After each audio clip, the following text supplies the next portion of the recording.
So my background is actually in business. So I actually went and got a degree in business and worked in accounting for about 6 years. And I just ended up deciding, that path wasn't really going in a place that was interesting to me. So I ended up quitting and I bought a one-way ticket to Hong Kong and just went over there with the intent of trying to figure out what I wanted to do with my life.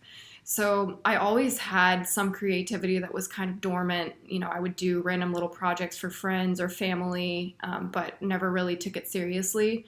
And once I went on that trip, it took me about 3 months, but I ended up getting a sketchbook and started to do personal illustrations of people I met and different things I was seeing in Southeast Asia, and realizing that this was what I truly enjoyed and wanted to come back to Dallas and offer my services as an illustrator.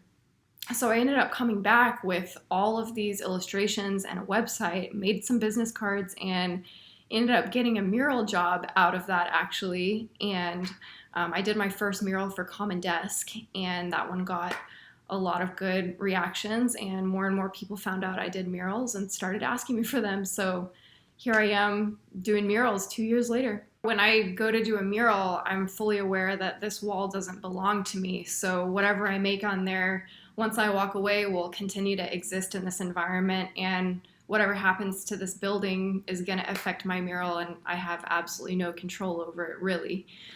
So I have had a mural on a building that ended up getting demolished, so it went away. I've had a mural that got a massive tag in West Dallas. And yeah, it's really heartbreaking for that kind of stuff to happen, but I think it's also something I learned pretty early on, that it doesn't belong to me. So that is a part of it existing in that environment.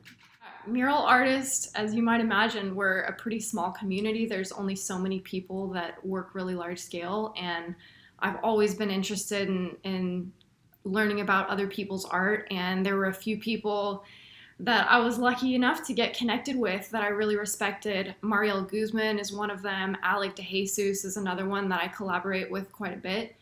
And we've always just had this attitude with each other that we support each other's own individual practices, but it makes a lot of sense to collaborate sometimes. These mural jobs are huge, and occasionally you might be out there for more than a week, and it just makes a lot more sense to divide the work up. So we do that quite a bit, and it's been a great experience.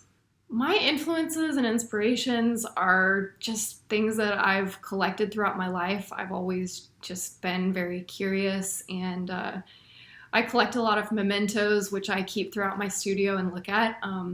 I've always loved Matisse, Keith Haring. I love 80s art. And, I grew up in the 90s, so I think that some of those color palettes sometimes find their way into my work. I drive around all the time and I'll see blank walls that I would love to work on. I think the kind of walls that appeal to me the most are the ones that have a little bit of that patina of age and a few different layers of paint maybe chipping off, or historic brick. So whenever I have a job like that, I always try to leave a good amount of that background exposed, and I feel like it helps the work to fit in better into the context. Documenting it is huge, so I always try to make sure I get a really good photo of the mural, just in case you turn the corner the next day and the wall's demolished. But the great thing is that a lot of other people on social media really help me to document my work, so I love seeing the tags of people that show up on my profile. It's great, because it makes me feel like the work will continue to exist. The other thing I do is anti-graffiti coating and UV protectant coating, which is something I started offering after a couple of incidents happened, and that's just a way to protect the art and protect the client's investment too. The thing about my art journey was that I focused a lot on really small scale work like illustration, and then immediately I jumped to doing really large scale murals, and somehow I didn't really fill in that space in between until a bit later. But about a year ago, I started making more paintings and things that people can actually own.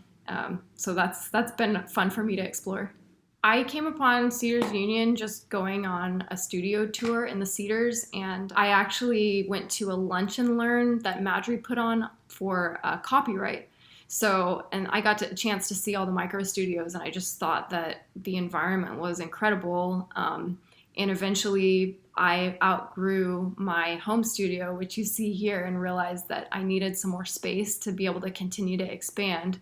So, yeah, being accepted into the second cohort really means a lot to me, and I've already started getting to know fellow artists. Yeah, it's a wonderful group of people, and the facilities are just incredible. Like, for me to have even lighting over my artwork is even something that I don't have here. So I get the natural light from the windows, and then if I'm working late, it gets too dark for me to see. Whereas in the Cedars Union, everything is it's just specifically engineered to make us the most efficient. So, man, I was getting so much done when I was working in there. Thank you.